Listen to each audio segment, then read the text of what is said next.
Hello, I'm Jeff, Executive Vice President here at Amoco Brent. Over 100 years ago, my grandfather founded Amoco. Today, my brother and I carry on his legacy. Our team works diligently to bring you the best clays, glazes, equipment, and more for your studio and classroom. This week's episode is brought to you by Amoco Brent. Please find your favorite Amoco or Brent product at your local distributor today. Thank you for choosing Amoco for all your clay and glaze needs. Today's episode is brought to you by the Rosenfeld Collection of Functional Ceramic Art. The collection exists as an online resource for research and inspiration, featuring photos of thousands of objects made by over 800 artists. The images are high quality and can be used with no permission required, making them a great resource for students and teachers. To find out more, visit rosenfeldcollection.com.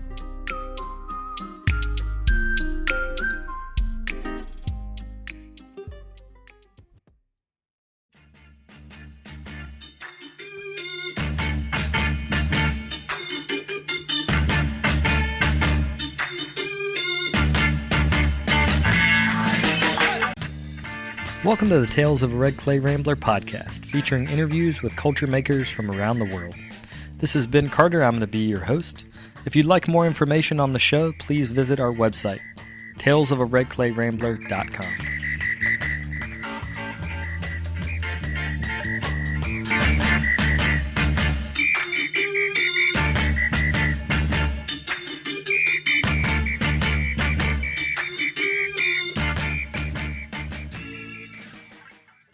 Welcome back to episode 461 of the podcast. Thank you all for tuning in. Today on the show, I'm talking with Rebecca Hutchinson. Her 2022 installation Regeneration, which was at the Everson Museum, featured cocoon-like vessels that hung from the ceiling and were surfaced with drawings of a rare central New York orchid done by artist Mallory Wetherill. This work highlights environmental sustainability and hybridity, two themes that have recurred throughout Hutchinson's long career as a sculptor. In our interview, we talk about the structural concepts she's learned from observing flora and fauna, as well as her role as a professor at the University of Massachusetts, Dartmouth. For more information or to see the work, you can go to RebeccaHutchinson.com. Before we get to that interview, I wanted to mention that I'll be during the Clay Center of New Orleans' upcoming exhibition, Less is More. This exhibition is open to ceramic vessels, sculptures, and wall-mounted works and celebrates earthenware, clay, and low-fire surface techniques. The application deadline for that is April the 15th, so visit nolaclay.org to apply today. Without further ado, we'll get to the interview.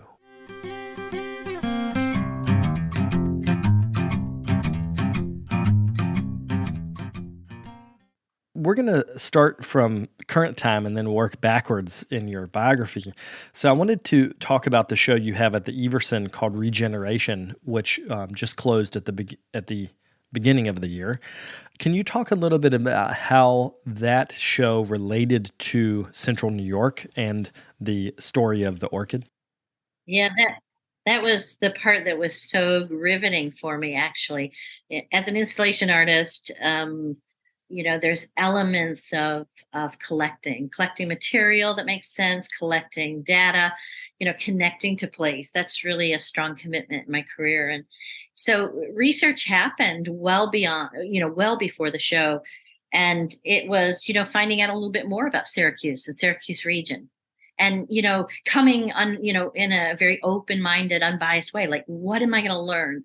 What is interesting here? And what can I grab onto that is in some way powerful that can be then turned to form? Because, I'm a sculptor, and I'm making, hopefully, an installation experience that is sculpturally moving. So that was always, that is always in the back of my mind when I'm doing the research. But the invitation to use the beautiful space at the Everson was also an invitation to get to know Syracuse. And digging in, there were elements that really were riveting for me. And that is, as a ceramic artist, both the materials that were mined in the region, as well as the industry. Syracuse China that was a mainstay for an economic base for Syracuse for 138 years. So Syracuse, China, located in Syracuse, which had a wonderful story that was revealed to me, about immigration, the mole maker that came from England, the gilder or the surface expertise that came from England. It was, as America's story lays out, we are this melting pot of expertise and relocation of people. And so Syracuse, China, that story is just so aligned with the American story of immigration. And that was really fascinating to kind of see the, sort of the economic base of Syracuse. One of the big players was Syracuse, China. I had a personal connection to that. My great uncle was a ceramic engineer and traveled between a variety of industries in the Pennsylvania, upstate New York, Ohio region. He was trained at Rutgers, and he was involved in ceramic engineering for many of these industries. But anyway, that was kind of a personal connection. But nonetheless, how did Syracuse become Syracuse? And Syracuse, China was, one of the big players in that economic base. Along with that was mining materials, and soda ash and salt was mined in the region, very plentiful in the region and mined in the region. So I kind of dug into both of those stories that I found interesting. And there's both sadness and also kind of a riveting part of the story. Syracuse, China, as we know, like all ceramic industries, suffered as our culture changed. Our use of the development of Corningware, the use of Tupperware, plastics, as culture changed, so hence the demand for China. And that's a whole nother piece of the story, which is fascinating. Like, what happened to America pottery, right? As culture changed. But Syracuse, China had also a link to that and had a downturn, and actually found creative ways to sort of, wherewithal or survive those downturns through war efforts. There was actually landmines produced. Like, there was creative ways of trying to hit the moment of cultural change, but it couldn't withstand the cultural change and the economic downturn for the demand of China, and closed, I think, in 2009, 138-year history. Well, there's so many pieces to that were so fascinating. It's built on people. It's built on immigration. It's built within the expertise that I have devoted my life as a ceramic artist. Just so interesting. And then the other piece was this the ecology piece. That has been a real through thread with my work, is not only looking at human beings as we live and navigate gracefully and not so gracefully on the earth, but also how there is examples within in the environment that are beautiful stories. And so I have always researched root systems, root length, resources that are plentiful or not so plentiful. So arid climates, what do ecosystems have to teach us? And specifically, I find it, as a gardener, riveting to look at plants and plant behavior. And so within the story of materials being mined in the Syracuse region, it left an aftermath of industrial waste. So soda ash was mined for years, salt was mined for years, and it changed the composition of the soil to the point where it's polluted. And within that base, an algae was present. And this algae was the perfect host, or how do I say it? Not host necessarily, but perfect aid to encouraging two specific orchids that grew. And I took that orchid story, and I just thought that was so interesting that these orchids are found in the Syracuse region and not found within hundreds of miles. So I think from the research we found that it was like 380 miles. It's like 400 miles away this orchid is found again. But here it is. existing because it found the nutrient through the aftermath of industrial revolution to thrive. And so I took the orchid story, I took the Syracuse China story, and for me, that was then personalized into form development. And I really started thinking about that I want to use the vessel, but I want to use the vessel inverted. So my career has always been really kind of pushing the bounds of ceramics and how I can combine ceramics with other materials, particularly my other specialty in being trained as a paper maker. And I have learned the sort of the grace of cellulose fiber combined with clay offers me a tremendous amount of engineering opportunities. So, as someone who's already thinking about pushing the boundaries of materials, I'm thinking about, okay, I want a personalized form. I want to take the story. I want to use both these components of story.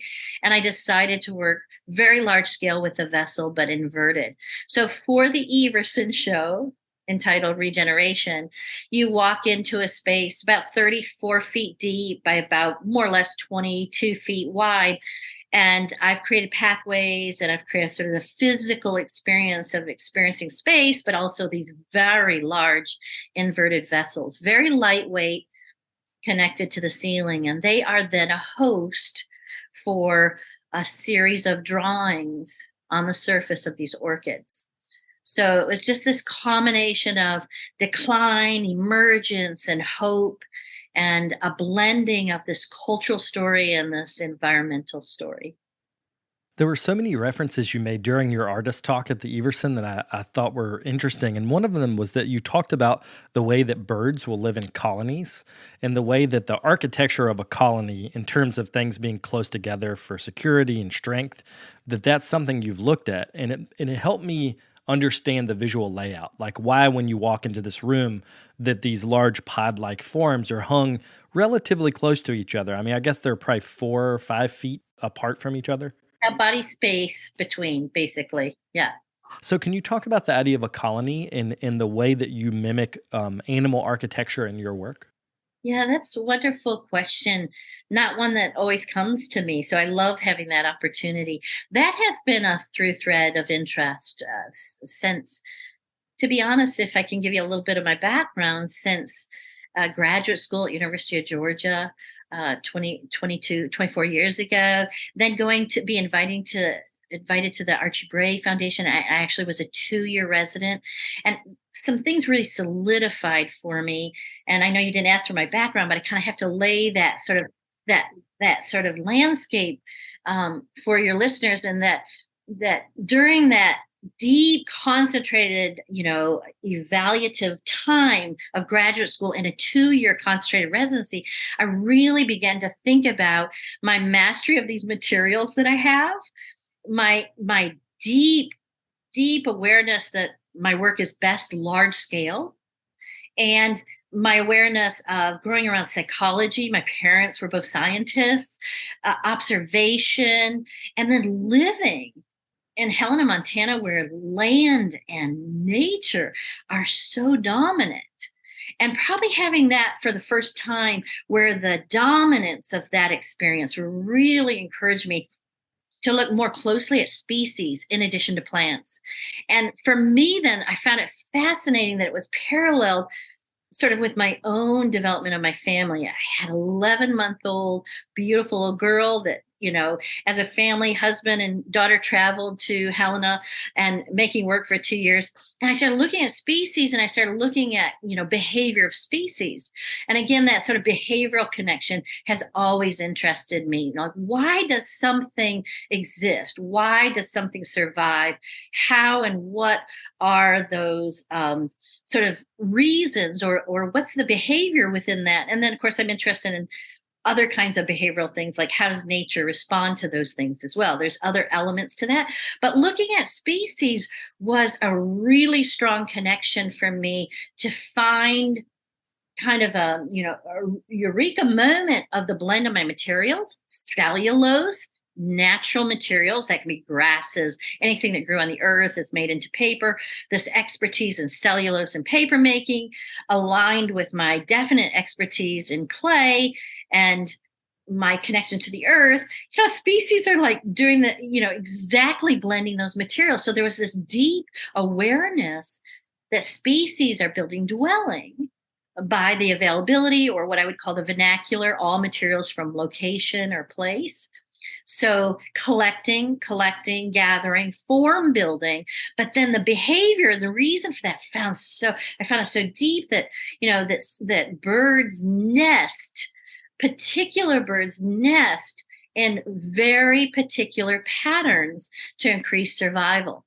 So, like the orapendula bird you find in the rainforest in Costa Rica, they build these wonderful woven sock-like forms, and they're always very close together because there's this behavior that one gender of the bird is manning the roost or manning the nest, while the other gender of the bird is moving off to collect survival food, as you can imagine. So colonized nesting behavior is fascinating. And so I got really, it was again a parallel to my life, as always art making is, raising a young family and like looking at, blue herons. And a rookery is a multi-complex colonized nesting format. So a rookery is, 13 to 23 nests in one location. And it always has to do with who's taking care of the young and who needs to go, and the kind of the combined collective security and survival mechanisms. So it's fascinating. I mean, animal behavior and animal structure has endlessly captivated my attention, for sure. I would say that parallels with plant behavior as well. But I always say, in all honesty, I'm ultimately interested in who we are as human beings, but the research seems to start with this more environmental, observational level, and then connecting to maybe the richness of what I'm living, and then obviously sort of the richness of my concerns for the world, for humans. So this colony format that you describe, and no, Garth, I don't think brought that up, or maybe he did, and that's why it was referenced in the talk. But I've always found my work is best large scale, and very best if sensitively connected to site, and kind of gathering the layers of information that I can bring in about site. And so I wouldn't say all the installations you would see on my website, or if you looked at the trajectory of my career, have particular animal architectural references, but they have animal architectural behavioral connections, the gathering of materials, and then form development has gone in all kinds of directions, which is cool, and which keeps me interested, as an engineer. Like we're engineering, I'm engineering large scale. So yeah, on a behavioral level, it's super interesting. On a material collection level, it's super interesting animal, architecture, and also, just the laborious, like observation of like animals. Like if you are, I love to look at beaver dams, and I find that really incredibly fascinating. Now, how is this helping the ecosystem? This is, augmenting the survival of that particular species. But I'm interested in kind of more of the threads also, like how is it increasing the benefit of the ecosystem of that locale? But on the laborious quality of the observation, it's amazing to see that a hummingbird can weave the delicacy of a nest with a beak, as well as, the beaver can take down a surrounding, hayfield of willow or forest area and kind of realign water flow significantly, to the point where, farmers, ranchers complain because water flow has changed. So all of that, I have to say, is super, super interesting for me. Well, I'm glad you brought up the beaver, because in the talk you said, I am like the beaver. And I almost started laughing. Yes. Yeah, what you were talking about is that beavers are industrious, that they have a plan, and that they're doers. Yeah, the doers. I thought that was such a funny comparison, because I think a lot of people would say, I'm like a lion, or I'm something big and strong. And what you were saying is no, the methodical nature of the beaver, that's me.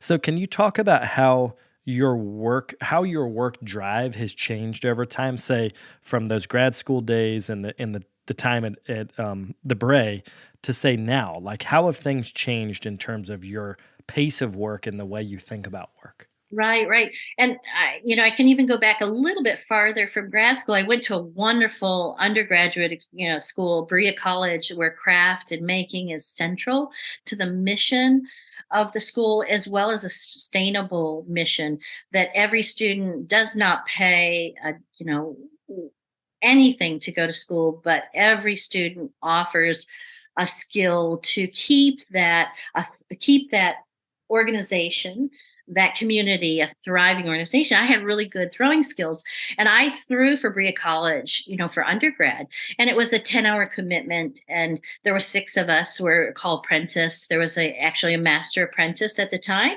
Bruce Golson, Sylvie Granatelli, if anybody remembers those days. So really good potters around me. And I loved, I actually found a lot about who I was in undergrad that sort of moved into grad, and that I loved the rhythm and flow of making pots.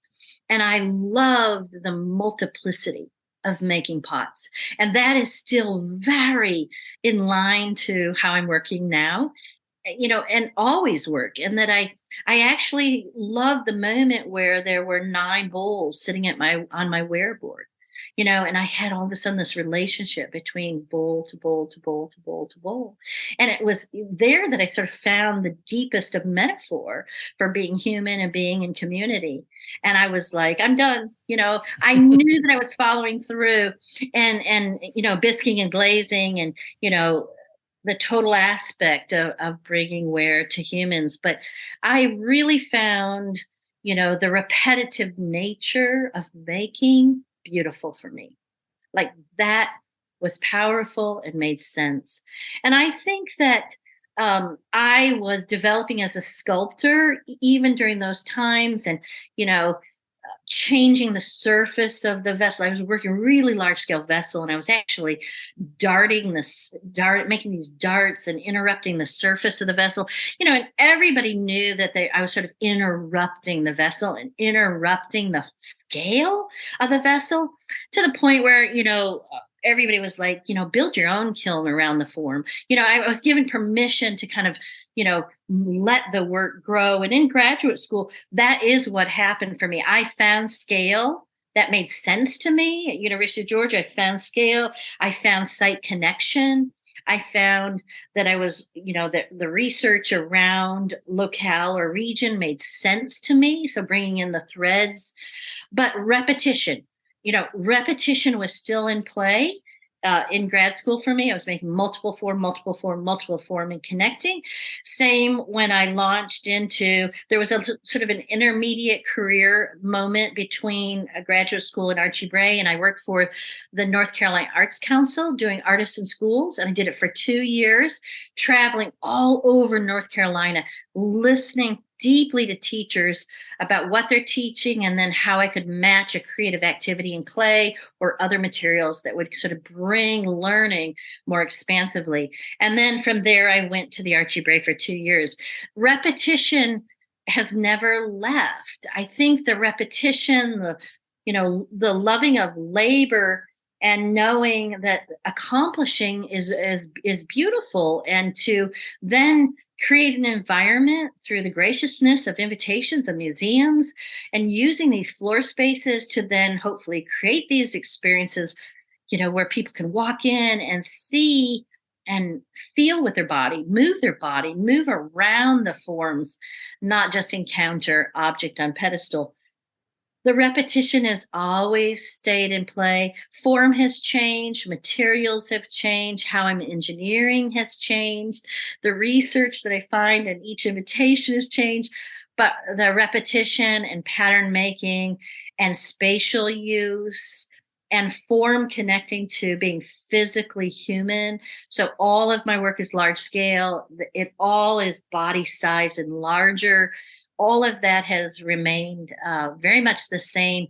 All the motif and specificity research and specificity of form has grown, as you can imagine, as the research has kind of led me to different projects. So as you're making these multiple large scale objects that go in these installations, I think that you work with assistants. Is that correct? I do, because nobody can give that kind of gracious space use for 4 weeks to build a piece. So for me, the process is very planned because of the nature of organization. So museums know that it has to happen between this date and this date. So for me, the research is happening a year in advance. The spatial dynamics I'm laying out with blue painter's tape on my studio, and I'm starting the work a year in advance and making. And I do work with help. I have a wonderful assistant who Addie Muth has worked for me for 5 or 6 years now, and you know it's large scale. So there are times where you need that extra, two hands on the other side of the form. So once started and it can continue and so on and so forth. So yeah, all of that's ahead of time. And then when I get to the museum, it's a team because um, it has to happen quick. That sort of graciousness of invitation is 3 or 4 days to get that installed. And so everything's wrapped, everything's sent or shipped or trucked, to site. And then there's at least my assistant and I plus the preparators, and maybe it's multiple preparators. And, somebody's up on the cherry lift or ladder and we're connecting. I'm certainly have taped on the floor. We've put pieces where they need to go, but it's kind of multiple, all hands on deck for a kind of an intensive 3 days. I was pleased that Garth was all smiles at the end of the Everson. He says that was a top notch installation. So I was really, really grateful. My husband is a woodworker, a bent willow furniture maker, and he enjoys very much coming to the install. So Addie, him, myself, we're sort of a threesome team now, working with the preparators, and I was pleased. That's another thing, to work with the organization, the museums. It's a really great thing. That's the dynamic of interfacing, interconnecting with human beings, and everyone has a concern, everyone has an agenda, everyone has a job to do, and I need to make sure I listen to that, carefully work with that, be gracious, and really highlight. My goal as the installation artist is not only bringing power with a form, but also, really celebrating the space and place. So I'm listening carefully, and I was really glad that Garth gave me the thumbs up and said that was a great install. So that's part of it. It is just old fashioned hard work. I mean, it's hours. I'm hours on a lift or on the ladder, sort of dipping and sticking, sticking. There's a little bit of woodworking, actually quite a bit of woodworking now. But yeah, repetitive motion, but kind of old fashioned hard work. Well, I wonder about working with assistants. When you have someone that you're working with regularly, like let's say your assistant that's in the studio for 4 or 5 years, you start to know the way they can touch the material, and they start to know the way you can. So in a way, your aesthetics merge. But that's different than, say, a collaborator, because like on the Syracuse work, you had Mallory Wetherill do some of the drawings that are on the outside. So can you talk about that difference between assistant and collaborator, and how you kind of draw those lines in your mind? Yeah, and thank you for bringing that up, because I haven't had a chance to really talk about the beautiful drawings. So yes, my assistant knows. It is an ongoing relationship. She knows me. I know her. I know her skills. She knows my skills. She's also not emotionally invested in the work. I'm strongly sensitive and emotionally invested, so she can call me out on certain things. I'm listening. She sees things in a different way. She'll say it. It's a trusting relationship, but she's really just she's lending her expertise. She's lending, her physical support, but she's also, seeing things as she sees them. And I'll even give her permission, please let me know if you see that I formally, have left something unaccounted for. Like, do you feel like there's a dead spot or a dead zone? So it's another pair of eyes. I'm not afraid of the criticism. I welcome it. It's a team. She knows it's my language. She knows it's my form. My assistant does. She's not interfering, in any way, with the evolution of the experience or the evolution of the content of the piece, but there is this, pretty incredible trusting interface of both talking and then just working. I mean, we work each week. We work together 1 day a week, and then we do intensive 4 day studio days a month.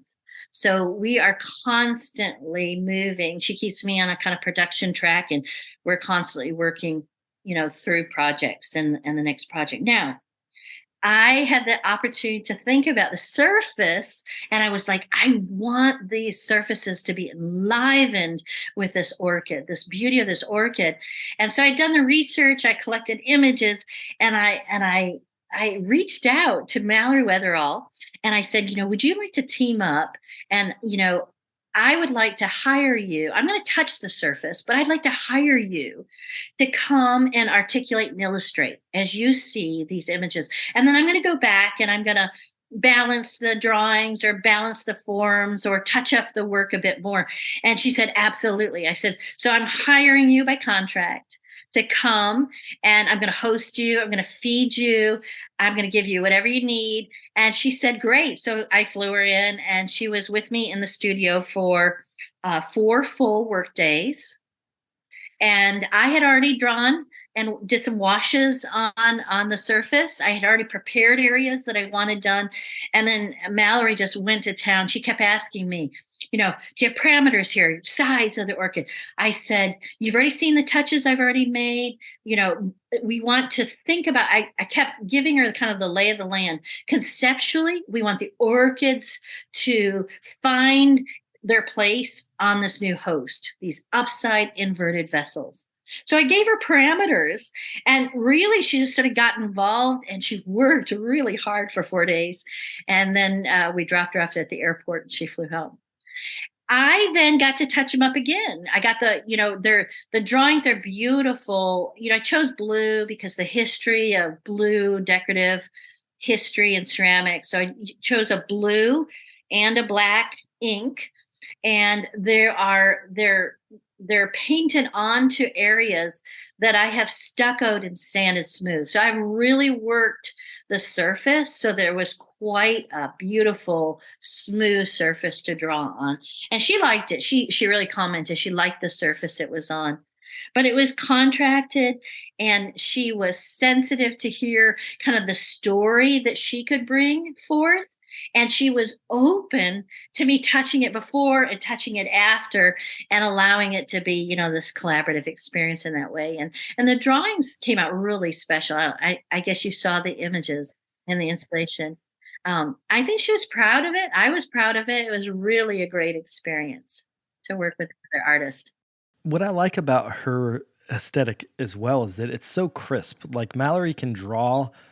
She has rare talent, I think, in drawing. And she can make something look exactly like what you're looking at. And that's so different than the organic quality of the form. And I thought that it was interesting that you picked someone that was really a complement to the way that you work. Yes. And in some ways, a contrast to the way that you work. So too. When you're trying to complete this installation idea, how did you decide to pick someone that works in a very different way as opposed to pick someone that maybe works in a different way than you, but that is in your aesthetic? Yeah, I think it was really, really easy. Addie laughed at me because I said, I want to hire someone to come and illustrate. I really want to work with somebody that's going to illustrate. It's Mallory. Mallory has a great sensitivity to touch. And like you said, she articulates, through line beautifully. So it was really an easy pick. It was not in any way a self-conscious pick, like, oh, it's different. It's too different. Oh, I'm worried about the outcome. I think I don't want to speak for her, but I think she had a little more worry than I did. Like I gave her full on permission because, I knew, I made these big washes to start with. I knew I'd come back and shadow or articulate a leaf, a little bit more this way if it needed to be, because I was flying her home in 4 days. I was going to live with the installation and really bring it into unity. So there was some touch-ups at the end to kind of bring the flow of the work, but her difference was the attraction for me, that she's brilliant with an illustrative touch, and it felt just right. Well, I wanted to switch gears a little bit and talk about the other work of yours. I mean, you've made a lot of work over the years, but you make these really large scale floral panels that look as if blooms are coming out of the surface of a wall. And they're about, I don't know, they're big. They're five. It seems like everything you make is about 5 to 6 feet in some, some direction. But that wall work is so different in that they almost feel like portals to me, as to Oh. where the other work feels like cocoons, like that there's something that's going to emerge from this. The larger wall work seems like that I could either walk through it or something's going to come out of it towards me. So can you talk about your attraction to working on the wall in that way and what the meaning is for you of working that way? Sure, sure. And there's something kind of pragmatic about it as well. These installation projects are huge. I work for a year and a half on them.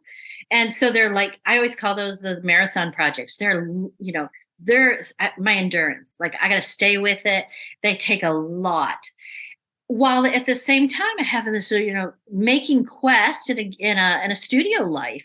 And so this wall series, I've done floor series actually too, but the wall series has been, just a really wonderful studio connection for me, or just a way of extending my studio life so that I can make these pieces that are sculptural, that can be boxed. They're all on willow framework. I didn't get to mention, but I spend 3 months of my life living in Helena, Montana, and have done for the last 25 years. So I live in the summer and have a small ranch where willow is very, very present. My husband, I mentioned to you, is a bet willow furniture maker. I'm also harvesting willow with him, and the framework for these wall pieces, and often framework in some of the installations is willow. It's again part of this harvesting, you know, either through harvesting information, harvesting through materials that I feel, really connected to. But the wall pieces they are they're a format that I can do, and they're a format that I can do where I can make a piece within a week or week and a half, and it's just really satisfying to have that kind of ongoing making while these huge marathon projects are happening as well. But also, it's a way to interface, with my gallerists. It's a way to interface with, people that say, I really want to live with one of those pieces, or even in public settings. So there's a lot there that has come together. The wall pieces are on simple woodworking frameworks, and then clay and handmade paper kind of coalesced onto this simple woodworking frame. They're all made in composite sections so that everything is, 1, 2, and 3 pieces, or 4 pieces, a quadrant, or 5 pieces. And what I mean by that is they're hung on screws close in proximity, so that the kind of coalescing and the radiance of the energy of the parts are sort of bringing them together, harmonizing, bringing them together, so you don't actually see the parts, but they are broken down so that you can take them off the wall in sections, section A, B, C, and D, boxed, shipped, and sent on. So they're very lightweight. They're very doable to ship. They're a way to interface, again, with my gallerist. There's also, been a wonderful way of placing in public arenas. I've put 4 in healthcare facilities, large hospitals, in very strong focal points.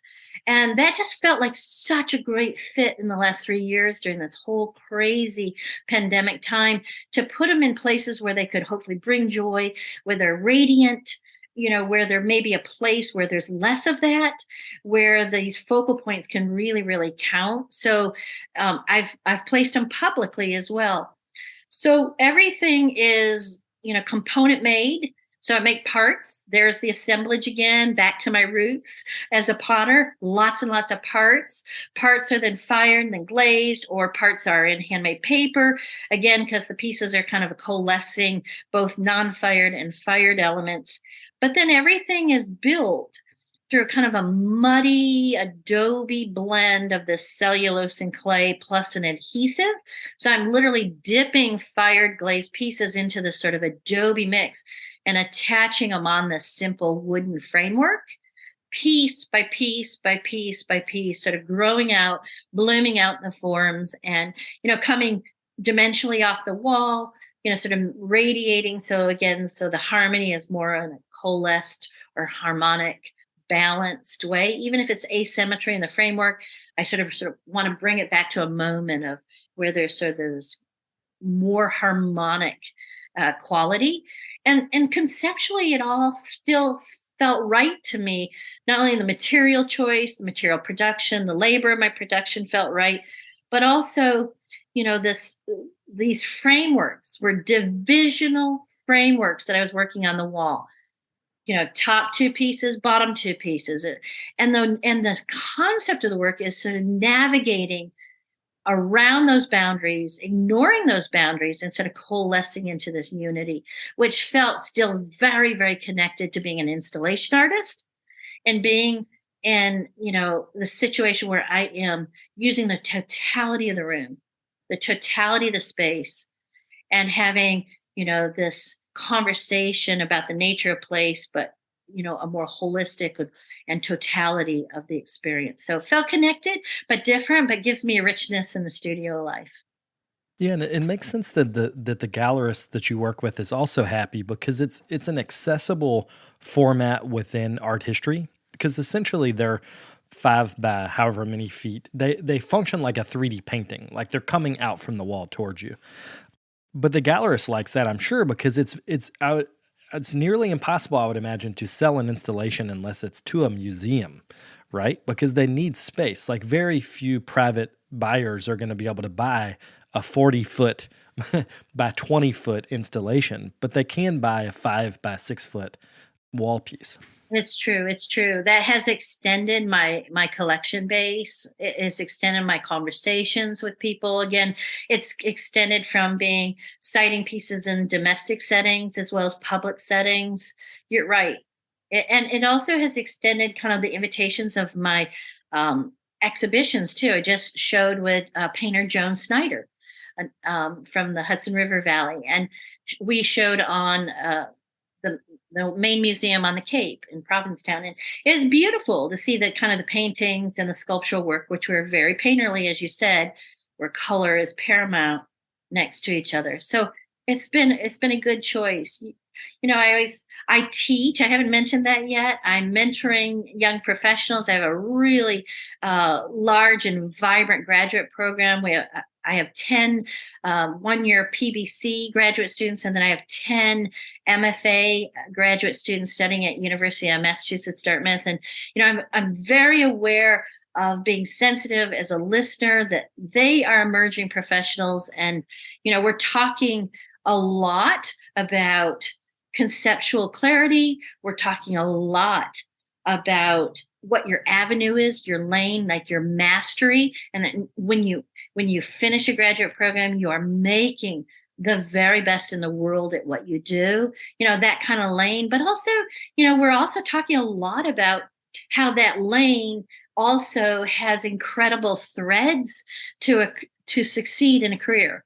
And when getting to be close to oneself, and your comment about these are very much like paintings, that opens up parameters for my career. It keeps it interesting. I'm still feeling excited to go to the studio because I got this big project I'm working on, but I can also make these sizable, wall pieces that can go to a fair and that can be cited in different places. So those threads are wonderful in one's career so that we can experience balance and we can experience a kind of an extended conversation with many different people. Well, I'm glad you brought up the teaching because I actually wanted to end the interview talking about that. One of my friends here, Judy Tavel, did the post-bac program with you, I guess 2 years ago or maybe a year ago. And she is such a wonderful maker. She started as a potter and then was making sculptural vessels, but she knew that she wanted to make larger sculpture, and she came to you for the post-bac. And I talked to her before this interview and told her I would be talking to you. And I asked her, like, what did you get out of the post-bac? What was the genesis of the new body of work? And she said that Rebecca really helped me to focus. And I think that's common with students is that they'll bring you 20 ideas, but you as the professor, you've seen other people do maybe 19 of those ideas, and you're maybe going to help them. Or can you describe how you do act as a focusing agent for students at the undergrad or graduate level? Yes, and again, I come to it with complete humbleness. It's, really about listening for me. Maybe that plays back into the kind of the childhood home I had, scientist, that was observation, listening. Um, I'm sure there's a lot of threads there, but for me, it's the listening component. And this sounds really funny, but I'm listening to what I'm hearing, but I'm also listening for what is being said that's not being said. So there's like layers to the listening, and then trying to just be as sensitive as I can about giving that back. So I often, and they kind of, they sort of, I don't know, they kid with me a lot and say, oh, Rebecca will say, this is what I heard. And I do that a lot to kind of give back to what they're saying, because it's their gifts, it's their beautiful life experience, it's their sources of research that they're doing.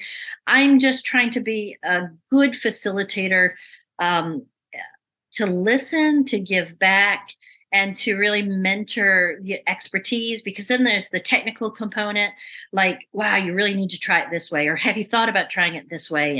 And, just giving them the room and the encouragement to, kind of really get their chops up technically as well as conceptually narrowing.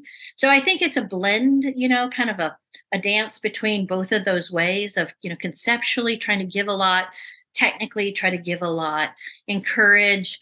And, and then there's a lot of learning between us because we're a large department. We're 21 graduate students.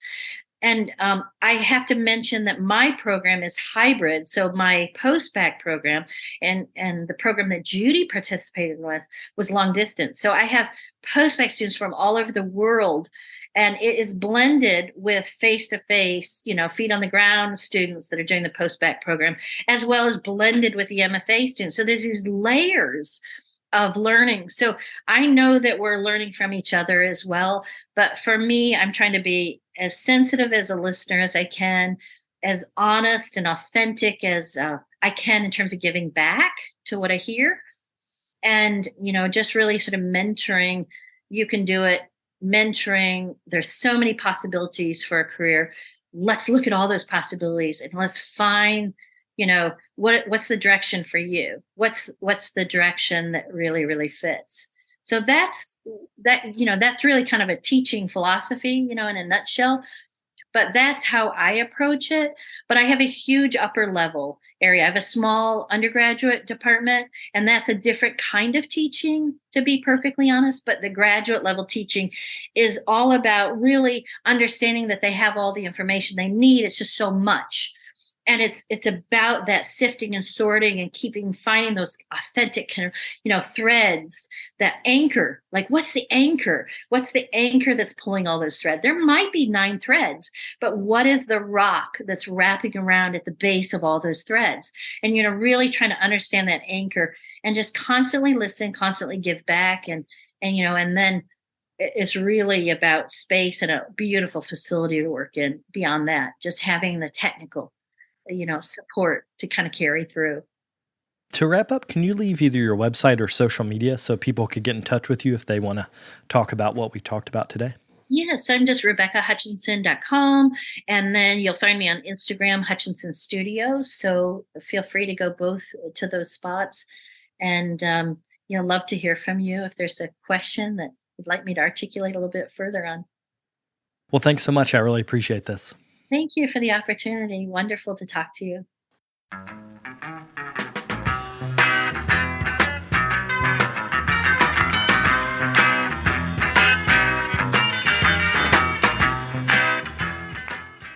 I'd like to thank Rebecca for coming on the show, as well as Garth Johnson, who helped with the context of this interview. He shared a wonderful walkthrough tour that Rebecca did when the exhibition was up, and that was super helpful for background for this. So I appreciate Garth, all the work that he does at the Everson, as well as the help on today's episode. Before we go, I'd like to thank today's sponsors. That's Amico Brent, the Archie Bray Foundation, and the Rosenfield Collection of Functional Ceramic Art. If you're interested in becoming a sponsor on the show, you can get in touch through the website. That's brickyardnetwork.org. I'll be back next week with another episode.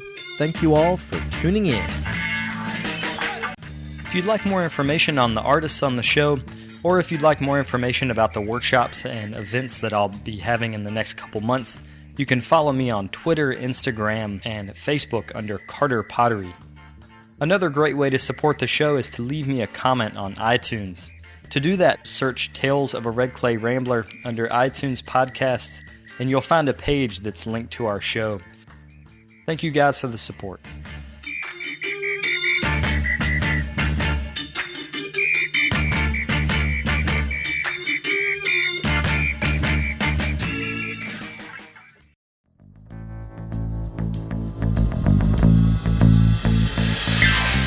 This podcast is a production of the Brickyard Network, an extension of the Archie Bray Foundation for the Ceramic Arts.